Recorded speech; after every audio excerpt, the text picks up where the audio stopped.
हरिवल श्रीमद्भागवत तृतीय स्कंद षोडश अध्याय ब्रह्मवाच एमन्ते मुनिंक वचन शुणि सन्तस भगवान मुनिंक मुख चाहि भणी मंजू कोमल शुभवाणी।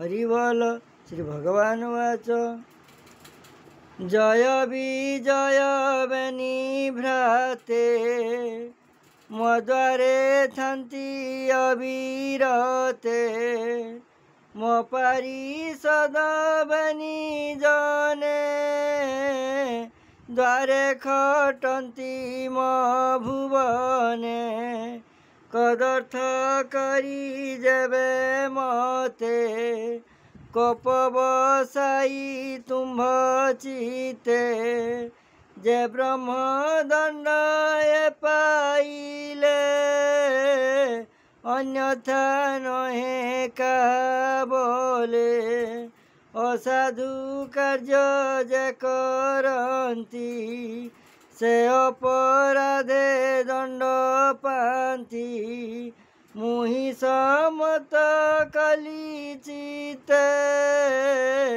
देव हेलन अनुमते जेणु ब्राह्मण इष्ट मोर तेणु सुदया तुम्हे कर तुम्हे प्रसन्न हुआ चिते हेंक दोष क्षम मते अजस संसार प्रकाशे व्याधि जैसने रूप नासे जार गुण जस सार जने निर्मल सुधाधार श्रवण पुटे करी पान संसारु तरे सर्वजन से वैकुंठनाथ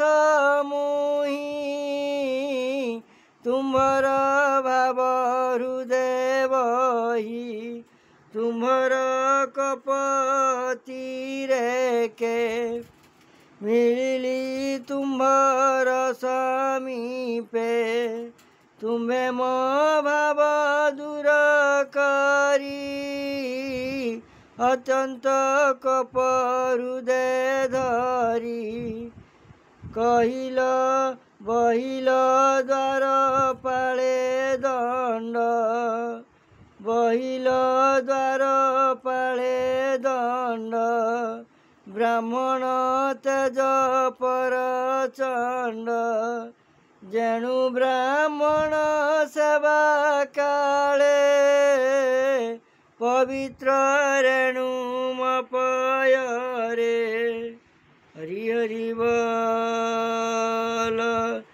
जय जगत कृपालु परम दयालु नाथ नाथाय देव देवाय अज्ञानी मानू ज्ञान दियंतु जगतर प्राणी मंगल वृद्धि करंतु कृपा करंतु कृपामय कल्याण करंतु कल्याणमय सद्य प्रसंगे मलहरे सकल प्राणी की निस्तारे से पाद कमला निरते प्रेमे न छाड़े कदाचिते जार कटाक्ष लेश पाई ब्रह्मादि देव तपोध्यायी मते ब्राह्मणे वेद मार्गे यज्ञे पूजन्ति हविर्भागे दधि ओदन घृत प्लुते ମଧୁ ସଂଯୁକ୍ତ ବେଦ ମତେ ଏଣେ ସନ୍ତୋଷ ମୋର ନାହିଁ। ବ୍ରାହ୍ମଣ ଦେହେ ମୁଁ ବସଇ ବ୍ରାହ୍ମଣ ମୁଖେ ଯେବେ ଭକ୍ଷେ ମୁଇଁ ଭୁଞ୍ଜଇ ତା ପ୍ରତ୍ୟକ୍ଷେ।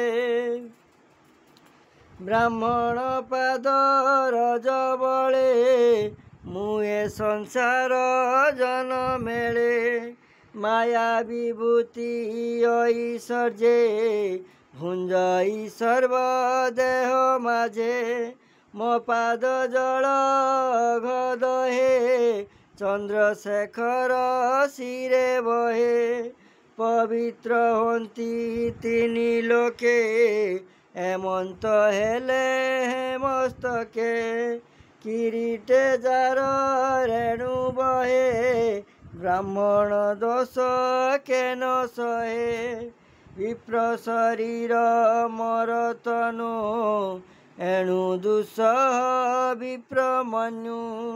ଯେ ଭେଦ ବୁଦ୍ଧିଟି ବିଚାରି ମତେ ଚିନ୍ତନ୍ତି ଭିନ୍ନ କରି। ସେ ମୋରେ ଅପରାଧ କରେ କେବେ ସଂସାରୁ ନ ତରେ। ଯମର କ୍ରୋଧ ରୂପୀ ଦୂତ ଚଞ୍ଚୁରେ ନାଶେ ଦୃଷ୍ଟିପଥ। ବ୍ରାହ୍ମଣ ଦେହେ ଦ୍ରୋହ ଚିନ୍ତି ଏ ଭବ ସିନ୍ଧୁ ନ ତରନ୍ତି। ବିପ୍ର ଭକତି ତେଜି ନିତେ ଭ୍ରମନ୍ତି ଘୋର ମାୟା ପଥେ। ସ୍ୱଭାବ କର୍ମ ଦୂର କରି ବିକର୍ମ ମତ ଅନୁସରି। ପାଷାଣ୍ଡବାଦ ଅନୁକ୍ଷଣେ କରନ୍ତି ବିଦ୍ୟା ଗର୍ଭପଣେ। ନୁହନ୍ତି ମୋରେ ବିଶ୍ୱାସ ଏଣୁ ସଂସାରେ ହୁଅନ୍ତି ନାଶ। ବ୍ରାହ୍ମଣ କ୍ରୋଧ କଲେ ଚିତେ ଯେ ଶାନ୍ତ କରେ ଯଥୋଚିତେ। କଟୁ ଭାଷଣ ବ୍ରାହ୍ମଣର ଶୁଣି ସନ୍ତୋଷ ଯେଉଁ ନର। ପୁତ୍ରର ପ୍ରାୟ କରେ ସ୍ନେହ ତା ବଶୀଭୂତ ମୋର ଦେହ। ବିପ୍ର ଭକ୍ତିରେ ମୋ ସନ୍ତୋଷ ମୁହିଁ ନିଶ୍ଚୟ ତାର ବଶ। ସେ ବେଗେ ଭବ ନଦୀ ତୀରେ ଏ ଭାବେ ମତେ ବଶ କରେ। ସେ ବେଗେ ଭବ ନଦୀ ତରେ ଏ ଭାବେ ମତେ ବଶ କରେ। ତୁମ୍ଭର ଭାବେ ଯେହୁଁ ଭାବି ଶେଷେ ତରନ୍ତି ଭବ ନଦୀ। ତୁମ୍ଭର ମତ ଯେ ଆଚରି ମାୟା ସମୂହ ପରିହରି। ବ୍ରହ୍ମ ନିର୍ବାଣେ ପଶେ ଯାଇ ଉଦୟ ଅସ୍ତ ତାର ନାହିଁ।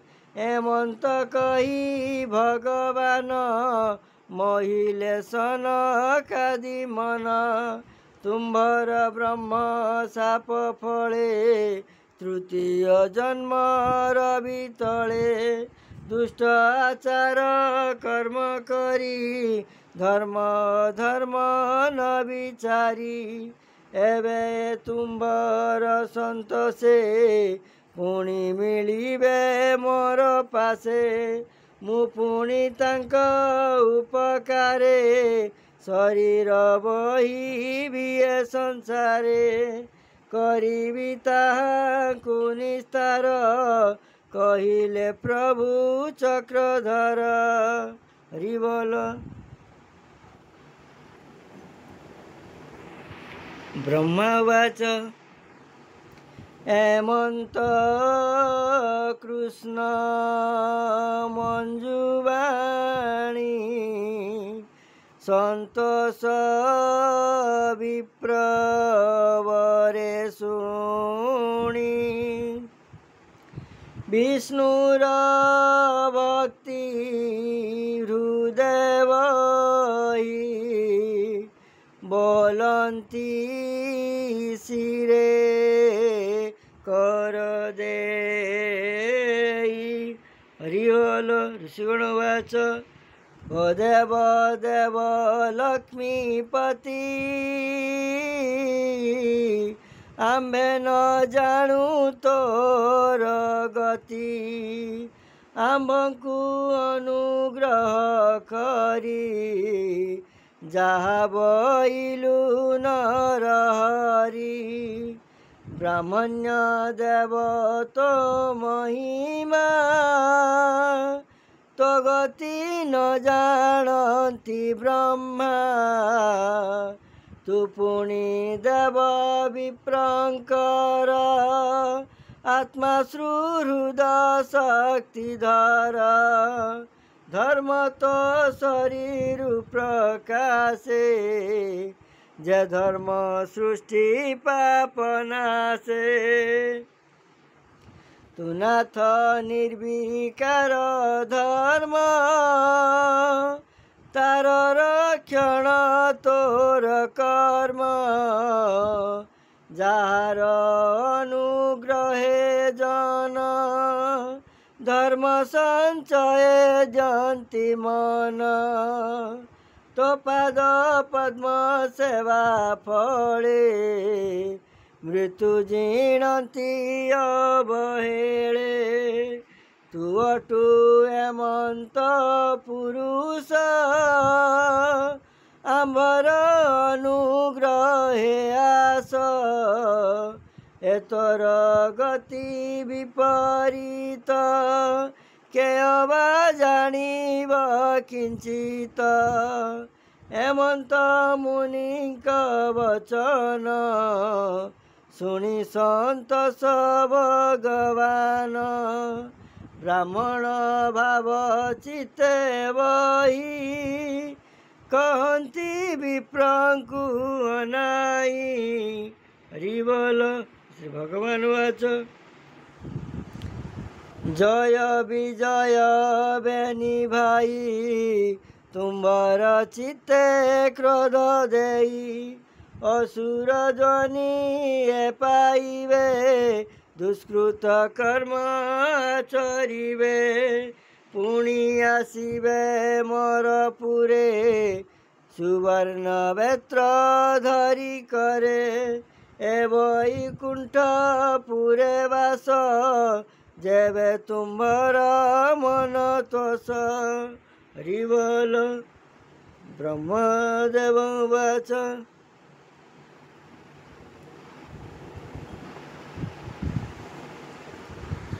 ए चारि मोर नंदने तत्क्षणे आनंद लोचने विष्णुर मुख देखी तो से बेगे मिलिले कृष्ण पासे स्वभावे विष्णुर भुवन जही न थांती दुष्ट जन विष्णु को करी प्रदक्षिण आज्ञा मागिण मुनिगण विष्णुर पादेश न मिले आनंदे निज स्थाने गले द्वारपालंक मुख चाही कहती प्रभु भावग्राही तुम्बे जय धरणी मंडले जन्मिब असुरंक कूले तुम कुशल मुकरिबी तृतीय जन्म उधारीटी ब्राह्मण शाप नाश पाई मुअबा समर्थ अटई हेले समत मोहर भय न करबे निवीर एकथा कमला समीपे कही मु अछि पूर्वकल्पे मोर एकांते लक्ष्मी जानते जब निरोध कल पथे ब्रह्म हेलन जे करन्ति मरुदे शल्य समर्पन्ति तुम्भर तारण निमन्ते मुदेह बहिबी जगते भुवने रहिब मजस शुणन्ते पाप जीवनाश मो कथा भुवन पावनी ए भूमि मध्ये देह ज्ञानी करिबे श्रवण कीर्तन शुणी तारिबे सर्वजन हरि बोल ब्रह्मवाच एमन्ते द्वार पाले कही निज भुवने भावग्राही बसिले कमलार मेले आवृत विमान संकुले से द्वार पाल बेनी भाई भालंती दश दिग चाही तत्क्षणे अधर सुखिला आत्मारु विष्णु ते जगला दुस्तर ब्रह्म सापु करी बेगे होइले हत सिरी तत्क्षणे हत गर्भ होई अधबदने बेनी भाई विष्णुर भुवनु पड़न्ते ता हासबद शून्य पथे विष्णुर भुवनु पड़न्ते हासबद शून्य पथे सेवेनी वीर एक भावे तत्क्षणे पशिदिति गर्भे कश्यप बीर्ज आश्रय करी एणु भुवन लोके डरी सेवेनी असुरंक तेज तुमकु करिछि निस्तेज सेवेनी भाई कर दर्पे तिनि भुवन दिश कंपे एथकु नहीं प्रतिकार त्राही करिबे चक्रधर जे विश्व सृष्टिर कारण अनादि प्रभु नारायण तामाया न जानन्ति केही संसार मध्ये देह बही आम्भे सकले ता चरणे आश्रय करु भृतपणे ए घोर भय हि आम्बर खंडिबे प्रभु चक्रधर हरि बोल।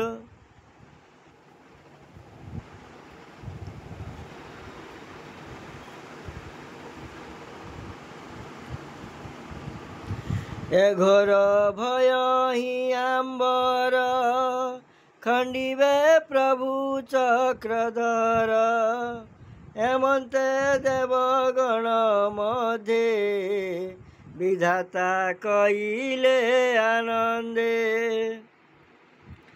से हरि चरण कमले सुजने चिंत हे निश्चले से हरि ब्राह्मण वत्सल करुणा सिंधु आदि मूल तांक चरण पंकजे ब्राह्मण जगन्नाथ बजे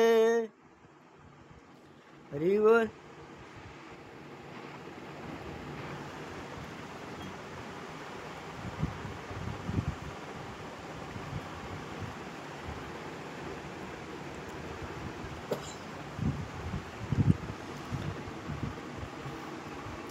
इति श्रीमद्भागवते महापुराणे परमहंस्यां संहितायां तृतीयस्कन्धे षोडशोऽध्याय।